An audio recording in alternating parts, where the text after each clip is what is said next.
So friends, आज का हमारा सबसे पहला क्वेश्चन है और लास्ट भी यही है, why English is important. English जो है वो इतनी इम्पॉर्टेंट क्यों है। तो आज हम इसी एक क्वेश्चन के 5 आंसर निकालेंगे जो आपको ये बताएंगे कि इंग्लिश सीखनी क्यों है और उसे सीखने का मकसद क्या है। और इसी वीडियो को लास्ट तक ज़रूर देखें। सो फर्स्ट गाइज, जो इंग्लिश है वो हमारी ग्लोबल लैंग्वेज, एक इंटरनेशनल लैंग्वेज है जो हमारी स्पोकन इंटरनेशनल लैंग्वेज में आती है, जो बहुत सारी कंट्रीज में बोली जाती है। Its connects to people where which country, depend नहीं करता कौन कौन सी कंट्री से है। जब ग्लोबल लैंग्वेज है तो हर कोई इस कंट्री को जानता है। ये एक ब्रिज की तरह है, जैसे एक ब्रिज है वो दोनों कंट्री से जुड़ा हुआ है, तो बहुत सारी सी कंट्रीज को जोड़ रखा है इंग्लिश के इस ब्रिज ने, इस पुल ने।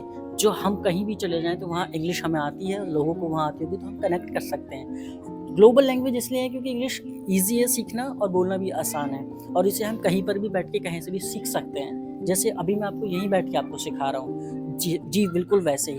तो ये ग्लोबल लैंग्वेज है और इसे सीखना बहुत आसान है, और इससे ये फ़ायदा होता है कि आप किसी भी कंट्री में अगर घूमने जाओ, बिजनेस पर्पज से जाओ, तो आपको वहाँ पर उनकी नेटिव लैंग्वेज सीखने की ज़रूरत नहीं है, ना चाइनीज़, ना स्पेनिश, ना जर्मन। इंग्लिश आती है बस, क्योंकि आजकल ग्लोबल लैंग्वेज है और सबसे ज़्यादा यही सीखी जाती है। चलिए बढ़ते हैं दूसरे पॉइंट की तरफ। तो इंग्लिश में नॉलेज और एजुकेशन। देखिए, इंग्लिश में जितने भी पेपर्स होते हैं, जितने भी हम बुक्स होती हैं, उन सब तक हमें पहुंचने के लिए इंग्लिश में सब कुछ करना पड़ता है। अगर आपको इंग्लिश आती है तो आप न्यूज़पेपर पढ़ सकते हैं, कोई भी चीज़ पढ़ सकते हैं, किसी भी बुक्स को पढ़ सकते हैं। फ्रॉम लाइक एजुकेशन के लिए भी अगर हम जाना चाहें, हार्वर्ड यूनिवर्सिटी जाना चाहें या यूट्यूब पे जाना चाहें, तो वहाँ भी आपको इंग्लिश ही मिलेगी। तो इसलिए नॉलेज और एजुकेशन में भी आपको मोस्ट है इम्पॉर्टेंट इंग्लिश। कैरियर और जॉब अपॉर्चुनिटीज़। देखिए, कैरियर और जॉब अपॉर्चुनिटीज़ जो है हमारी, वो सब इंग्लिश में आती हैं। एक प्रोफेशनल स्किल है इंग्लिश, ना कि कोई लैंग्वेज है इंग्लिश, ना कि कोई सब्जेक्ट है इंग्लिश।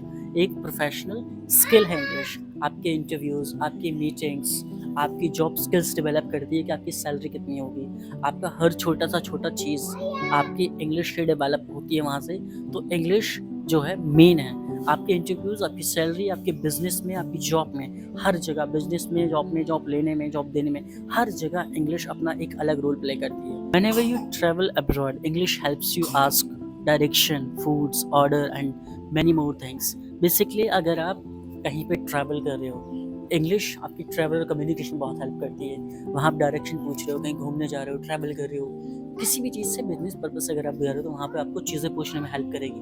क्योंकि हम चाइनीज़ नहीं जानते, हम रशियन नहीं जानते, हम स्पेनिश नहीं जानते, तो इंग्लिश हर किसी को आती है। तो इसलिए आप वहाँ भी जाओगे तो वहाँ भी आपको पूछने में बहुत ज़्यादा हेल्प करेगी। सो वाई इज़ इंग्लिश इम्पॉर्टेंट? नहीं, इसलिए इंग्लिश इम्पॉर्टेंट है। सो इंग्लिश को सीखना बहुत ज़्यादा नहीं, बहुत ज़्यादा ज़रूरी है। कम्युनिकेशन में कब काम करती है? जब आप कोई चीज़ सेल कर रहे हो, जब आप कोई चीज़ बता रहे हो, वहाँ पर आपकी इंग्लिश की कम्युनिकेशन, आपकी प्रोफेशनल इंग्लिश स्किल्स ही आती है जो आपको ये समझाएगी कि चीज़ें ऐसे नहीं, ऐसे करनी है बेसिकली। ओके गाइस, चलिए नेक्स्ट पॉइंट की तरफ। Confidence, personality. जब आप इंग्लिश स्पीकिंग कर रहे होते हैं तो वहाँ पर आपको बहुत ज़्यादा कॉन्फिडेंस चाहिए होता है। When you speak English, you will increase, you will enhance your confidence, you will enhance your self confidence. आपकी इंग्लिश की जो स्किल है वही आपकी मेन है। और अगर आप इंग्लिश में बात कर रहे हो तो आपको बहुत ज़्यादा कॉन्फिडेंस आएगा। आप किसी से भी नॉर्मली किसी से भी बात कर सकते हैं। बहुत सारी ऐसी चीज़ें जो आप इंग्लिश में करते हैं, मीटिंग्स में बैठ जाएंगे, वहाँ पर आप अपनी इंग्लिश की स्किल्स को शो करेंगे, डेवलप करेंगे वहाँ पे। सो कॉन्फिडेंस भी आता है इंग्लिश से, और पर्सनैलिटी भी दिखती है। हम सभी जानते हैं अगर किसी को इंग्लिश आती है तो हम उस बंदे से ज़्यादा मिलना चाहेंगे, हम उसे देख के ज़्यादा अट्रैक्ट हो जाते हैं। सेम वहीं पे किसी ने कपड़े बहुत अच्छे पहने हैं मगर उसको इंग्लिश नहीं आती, वो हिंदी में बात करता है, तो हम rather than this and that, दोनों में बहुत फ़र्क हो जाएगा, कंपेयर करने लगेंगे। लेकिन अगर किसी को इंग्लिश आती है और वो टी शर्ट में घूम रहा है तो हम उसे जज करेंगे कि ये पढ़ा लिखा है, ये एजुकेटेड है, ये एजुकेशन पर्सन है। यही एक छोटा सा पॉइंट है कि हम पर्सनैलिटी में भी डिफाइन कर जाते हैं। तो इंग्लिश इसलिए भी ज़रूरी है। तो देख लो गाइज, एक टी शर्ट में घूम रहा है मगर वो इंग्लिश बहुत अच्छी बोल रहा है, एक सूट पहन के घूम रहा है मगर वो हिंदी बोल रहा है, तो हम जो टी शर्ट में घूम रहा है ना, जो इंग्लिश बोल रहा है, हम उसको पढ़ा लिखा बोलेंगे। और जो सूट बूट में घूम रहा है ना, हम उससे पढ़ा लिखा नहीं बोलेंगे, चाहे उसने पीएचडी का रखा हो और उसने सिर्फ इंग्लिश ही कर रखी हो, दोनों में बहुत फ़र्क होता है। दोस्तों, इंटरनेट रन्स इन इंग्लिश, ये है social media. Internet runs in English like YouTube, Instagram and social media and trends.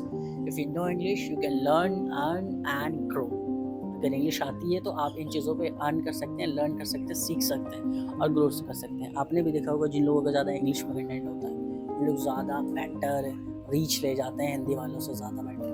मगर दोस्तों यही एक चीज़ है कि आपको इंग्लिश बोलना आना चाहिए। और ये आज के हमारे 6 पॉइंट ऐसे थे जो इंग्लिश के बारे में मैंने आपको बताया। मैं फिर से एक चीज़ बार आपको बता दूँ, देखिए ग्लोबल लैंग्वेज है, हमें सबको सीखनी चाहिए और सीखनी ही चाहिए हमें। ऐसा नहीं है कि हम सीख के छोड़ दें, नहीं, हमें सीखनी चाहिए, 100% सीखनी चाहिए। और उम्मीद करता हूँ ये वीडियो आपको अच्छी लगी। So like and subscribe for this new video also.